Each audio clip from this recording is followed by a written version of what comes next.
आपको पता चल ही गया होगा कि यह कहानी है एक बूढ़े मजबूर पिता की है। एक गांव में एक आदमी रहता था जो बहुत बूढ़ा हो चुका था, जिस वजह से उसे कम दिखाई देता था और बहुत कमजोर हो गया था। इसलिए अपनी बची कुची जिंदगी अपने बेटे के साथ बिता सके, इसलिए शहर में रह रहे उसके बेटे के घर रहने चला गया। बेटा एक शहर के छोटे मकान में रहता था। मकान तो उसका छोटा था, लेकिन उसके अंदर जो चीजें थी वह महंगी थी। उस मकान में बेटा, उसकी पत्नी और उनका एक 5 साल का बच्चा, यह छोटा सा परिवार साथ मिलकर रहता था। बूढ़े पिता के आने से उनके परिवार का एक सदस्य और बढ़ गया। यह पूरा परिवार रोज सुबह शाम डाइनिंग टेबल पर साथ में खाना खाया करता। बूढ़ा पिता अपनी कमजोरी के चलते हमेशा खाने की चीजें नीचे गिराता रहता और कई बार कांच के बर्तन भी टूट जाया करते थे। कुछ दिनों तक तो बहू और बेटे ने यह सब सहन किया, लेकिन बाद में वे दोनों बूढ़े की ऐसी हरकतों से चिढ़ने लगे। एक दिन बेटे ने कहा कि ऐसा कब तक चलेगा, हमें कुछ करना पड़ेगा।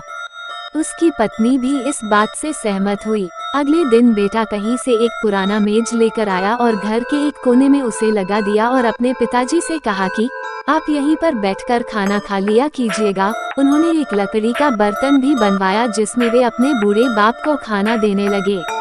अपने कांच के कीमती बर्तन बचाने के लिए अपने पूरे बाप को लकड़ी का बर्तन देने में उन्हें जरा भी शर्म नहीं आई। अब खाने का समय जब जब होता तो बूढ़ा बाप एक कोने में बैठकर खाता और बाकी का परिवार डाइनिंग टेबल पर खाना खाया करता। डाइनिंग टेबल पर बैठे बैठे दोनों पति पत्नी कभी कभी अपने बूढ़े बाप की तरफ देख लिया करते। बूढ़े बाप की आंखों में उन्हें आंसू भी नजर आते, मगर उन पर जैसे कोई असर ही नहीं होता। बूढ़े का पोता भी यह नजारा हमेशा देखता और वो अपने में ही खोया रहता। एक दिन जब पति पत्नी डाइनिंग टेबल पर बैठकर खाना खा रहे थे, तब उनका बच्चा जमीन पर बैठकर कुछ कर रहा था। उन दोनों ने बच्चे के हाथ में लकड़ी का टुकड़ा देखा, लेकिन उन्हें कुछ समझ में नहीं आया कि बच्चा लकड़ी के टुकड़े के साथ क्या कर रहा है।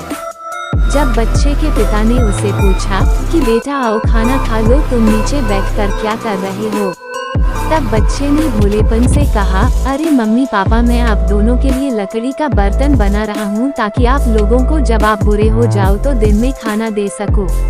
अपने नादान बेटे द्वारा दी गई यह सहज बात दोनों के दिल में तीर की तरह उतर गई। दोनों एक दूसरे का चेहरा निहारने लगे। बिना कुछ कहे ही दोनों की आंखों में पानी आ गया और उन्हें अपने भविष्य की किताब अपने आंखों के सामने खुलती हुई नजर आई। उन्हें समझने में ज्यादा देर नहीं लगी कि अब उन्हें आगे क्या करना पड़ेगा। अगले दिन कमरे के कोने से वो पुराना मेज हट गया और अब बूढ़ा पिता और बाकी का परिवार साथ में मिलकर फिर से खाना खाने लगे। बूढ़ी की कमजोरी की वजह से हो रही गलतियां भी अब किसी को नहीं चिढ़ाती थी। दोस्तों, यह कहानी हमें बताती है हर वो पत्ता जो आज हरा है वो कल सूखेगा और डाली से नीचे भी गिरेगा। इसलिए हमें अपने बड़े बूढ़ों का हमेशा ख्याल रखना चाहिए और हमें हमारे माता पिता और बुजुर्गों के साथ वैसा ही व्यवहार करना चाहिए जैसा हम चाहते हैं कि हमारे बूढ़े होने के बाद हमारे बच्चे हमारे साथ करें।